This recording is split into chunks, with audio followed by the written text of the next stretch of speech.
Topic है ना वो है कार्टिलेज। ठीक है, कार्टिलेज पे और उसके टाइप्स के ऊपर। तो जो कार्टिलेज होता है ना उसकी 3 तरह की टाइप्स होती हैं। ठीक है, अब इसे हम बाद में डिटेल से भी पढ़ेंगे। अच्छा, उससे पहले हम जो है ना वो कार्टिलेज के टाइप्स पढ़ते हैं। तो जो कार्टिलेज है मैंने बताया 3 तरह का है, और वो किस बेस पे जो है उसकी टाइप्स हैं, उसकी मूवमेंट की बेस के ऊपर। ठीक है, तो वो जो है कौन कौन सा, एक होता है हाइलिन कार्टिलेज। ठीक है, हाइलिन कार्टिलेज के अलावा और कौन सा होता है, वो होता है फाइब्रस कार्टिलेज। फाइब्रस कार्टिलेज के अलावा और एक होता है इलास्टिक कार्टिलेज। ठीक है, अब हम लोग, मैंने इसे जिस तरतीब से लिखा ना, अगर उस तरतीब की बात करें तो ये वाला जो कार्टिलेज होता है ये मोस्ट अबंडेंट है ह्यूमन बॉडी के अंदर। ठीक है, मतलब सबसे ज़्यादा जो अबंडेंट कार्टिलेज है वो कौन सा, वो हाइलिन कार्टिलेज है, हर जगह पे ही पाया जाता है। ठीक है, ज़्यादातर। और अगर फाइब्रस कार्टिलेज की बात करें तो ये सेकंड अबंडेंट है, ये भी अबंडेंट है, लेकिन जो हाइलिन कार्टिलेज है उससे क्या है, उससे ज़रा कम है। और अगर इलास्टिक कार्टिलेज की बात करें तो वो लीस्ट अबंडेंट है। ठीक है, मतलब सबसे कम हमारी बॉडी में ये वाला कार्टिलेज है। अब जो फाइब्रस कार्टिलेज की मैं बात कर रही थी ना, जो कि क्या था हमारे पास सेकंड अबंडेंट था, इसकी बात करें ना ये सबसे ज़्यादा टफेस्ट है।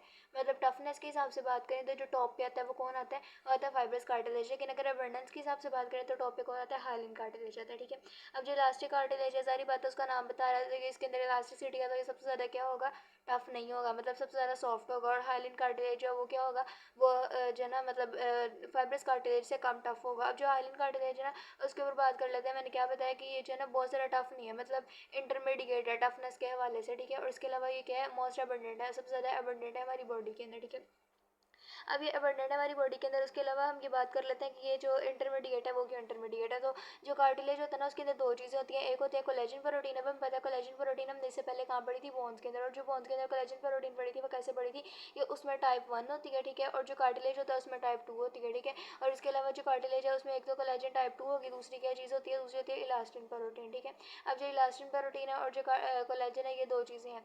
अब अगर कोलेजन और इलास्टिन की बात करें ना हाइलिन कार्टिलेज में, तो वो दोनों होती है 50%। ठीक है, मतलब ये भी 50% ये भी 50%। क्यों, क्योंकि ये इंटरमीडिएट है। अब देखो ये वाली अगर चीज़ ज़्यादा होती ना तो उसने इसे इलास्टिसिटी ज़्यादा देनी थी, जो इलास्टिक कार्टिलेज में। और अगर ये वाली चीज़ ज़्यादा होती तो उसने इसे टफनेस देनी थी। लेकिन ये दोनों अगर 50-50 है तो सारी बात है जो उसकी रेशियो बन जाएगी वो कट जाएगी, मतलब ये इंटरमीडिएट जो है बना आ जाएगा अपनी मतलब टफनेस के हवाले से। ठीक है, अब बात कर लेते हैं कि जो हाइलिन कार्टिलेज है वो पाया कहाँ पे जाता है, कहाँ कहाँ हमारी बॉडी के अंदर हाइलिन कार्टिलेज पे मौजूद होता है, तो होता है बोन के एंड्स के ऊपर। बोन के एंड्स के ऊपर क्या होता है, बोन के एंड्स के ऊपर होते हैं ज्वाइंट। ठीक है, तो ये हम ये कह सकते हैं कि जो सारे ज्वाइंट्स होते हैं उनके अंदर ज़्यादातर कौन सा कार्टिलेज होता है, हाइलिन कार्टिलेज होता है। ठीक है, और कहाँ कहाँ पे ये वाले कार्टिलेज मौजूद होते हैं, तो उसके अंदर बात कर लेते हैं हम लेरिंग्स की। ठीक है, लेरिंग्स के अंदर, अच्छा ये इसके अंदर ना हम सारा रेस्पिरेटरी सिस्टम गिन लेंगे। ठीक है, लेरिंग्स देखो जो पहले आता है लेरिंग्स, लेरिंग्स के बाद क्या आता है ट्रैकिया। ठीक है, ट्रैकिया के बाद क्या आता है, ट्रैकिया के बाद आगे आते हैं ब्रोंकाई, तो हम इसके अंदर ब्रोंकाई भी लिख लेंगे। तो ये सारे के सारे जो है इसके अंदर कौन सा कार्टिलेज होता है, इन सारों के अंदर हो जाता है हाइलिन कार्टिलेज।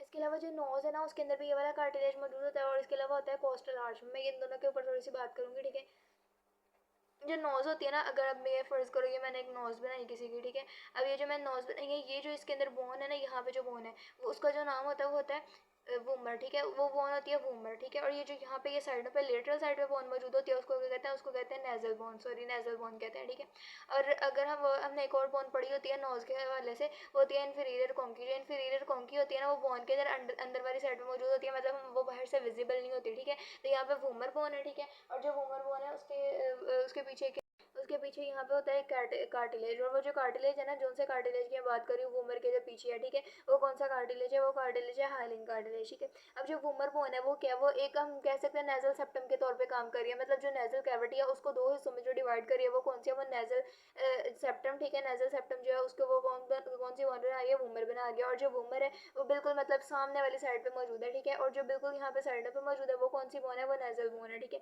और अगर वूमर बोन के पीछे वाली साइड पे बात करें तो वो कौन सी बोन आ जाता है, वो बोन नहीं आती बल्कि कार्टिलेज होती है। और इन्फीरियर कॉन्की बोन के अंदर कहीं होती है जो बाहर से विजिबल नहीं होती। जो कार्टिलेज है वो कौन सा है, वो हाइलिन कार्टिलेज है। कोस्टल आर्च है उसकी बात कर लेते हैं, वो क्या चीज़ है।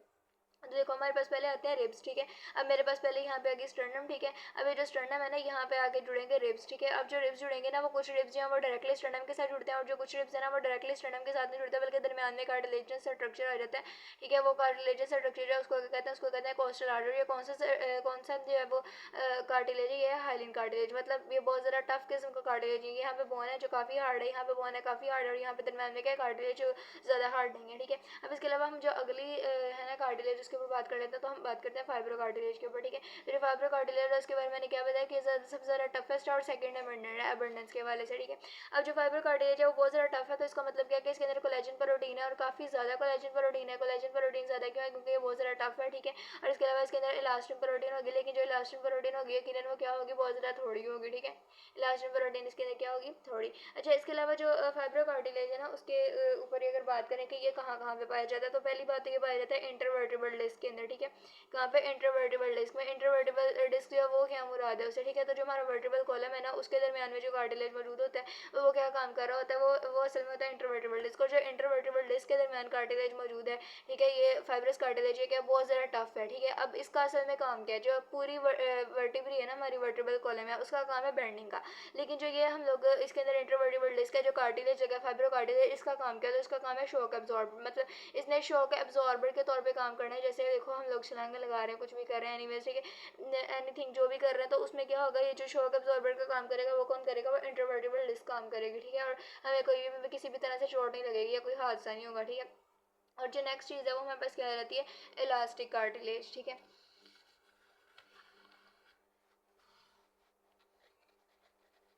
जो इलास्टिक कार्टिलेज है वो सबसे ज़्यादा सॉफ्ट है, और अगर वो बहुत ज़्यादा सॉफ्ट है तो सारी बात है इसके अंदर कोलेजन 2 क्या होगी, कोलेजन 2 इसके अंदर होगी बहुत ज़्यादा थोड़ी, ठीक है। और जो इलास्टिन प्रोटीन होगी वो क्या होगी, वो बहुत ज़्यादा होगी। अब अगर अबंडेंस के हवाले से पूछें तो वो इसके अंदर क्या, ये लीस्ट अबंडेंट है, ठीक है। और जो लीस्ट टफनेस के हवाले से बात करें तो भी ये लीस्ट में आता है, अबंडेंस के हवाले से बात करें तो भी ये लीस्ट में आता है। अब ये मौजूद कहाँ पे है, तो ये मौजूद है एपिग्लोटिस के अंदर। अब एपिग्लोटिस देखो, पहले हमने बात की थी हाइलिन कार्टिलेज में, मतलब ये मेरे पास क्या था, लेरिंग्स हाइलिन कार्टिलेज, ठीक है। और उसके बाद यहाँ पे क्या आ गया था, ट्रैकिया, वो भी हाइलिन कार्टिलेज। और उसके बाद यहाँ पे ब्रोंकाई, वो भी हाइलिन कार्टिलेज। और उसके बाद अगर हम लोग रिब केज के ऊपर चल जाएं तो वो जो रिब केज स्टर्नम के साथ जोड़ा वो भी कैसे जोड़ा था, कोस्टल आर्ट से, वो भी हाइलिन कार्टिलेज। लेकिन यहाँ पे हम बात करें एपिग्लोटिस में, मतलब जो लेरिंग्स है ना उसकी जो ओपनिंग है, जैसे फर्ज कर लो ये जो है ना ये लेरिंग्स है, ठीक है। अगर ये लेरिंग्स है तो इसकी ये जो ओपनिंग है ना, इस ओपनिंग को क्या कहते हैं, इसको कहते हैं ग्लोटिस, ठीक है। और इस ग्लोटिस के ऊपर यहाँ से जो है ना, यहाँ से एक स्ट्रक्चर राइज होगा, और स्ट्रक्चर राइज होगा मतलब यहाँ से ये जो है ग्लोटिस है, और यहाँ पे जो स्ट्रक्चर राइज होगा ना ये होगा एपिग्लोटिस। अब जो एपिग्लोटिस है वो कौन सा कार्टिलेज है, वो कार्टिलेज है इलास्टिक कार्टिलेज, ठीक है। और ये वाला कौन सा है, ये वाला कौन सा, ये सारा हाइलिन है, हाइलिन के पास यहाँ पे थोड़ा सा आ रहा है, कौन सा वाला, एपिग्लोटिस, ठीक है। वो कौन सा है, इलास्टिक कार्टिलेज। इसके अलावा होता है कि पिन्ना के अंदर, पिन्ना से क्या मुराद है, पिन्ना से मुराद है एक्सटर्नल ईयर, ठीक है। अब देखो एक इंटरेस्टिंग चीज़ बताती हूँ, जो हम लोग पढ़ते हैं ना जब कार्टिलेज वगैरह को, तो हम कहते हैं कि इसके अंदर ब्लड वेसल्स वगैरह नहीं है, ठीक है। तो अब अगर इसमें ब्लड वेसल्स नहीं है, नर्व्स नहीं है, लिम्फेटिक सिस्टम नहीं है, कुछ भी नहीं आ रहा, तो फिर अगर हम अपने कान को एक्सटर्नल ईयर को हाथ लगाएं हमें तो दर्द होता है, तो फिर इसका मतलब है रिसेप्टर है, अगर रिसेप्टर है तो इसका मतलब है नर्व है जो हमें दर्द फील करवा रही है। तो फिर इसका मतलब है कि जो असल में इसमें होती है ना वो नर्व्स वगैरह, ब्लड वेसल्स वगैरह वो होती हैं, लेकिन वो उसके बाहर वाली साइड पे होती हैं, उसके अंदर नहीं ज़्यादा जा रही होती, ठीक है। तो इसलिए वो जब बाहर वाली साइड में मतलब सिर्फ ऊपर ऊपर सुपरफिशियली मौजूद होंगे तो हम ये कह देते हैं कि उसके अंदर नहीं जा रही, लेकिन ऐसा नहीं है कि वहाँ पे बिल्कुल मौजूद ही नहीं होती, ठीक है।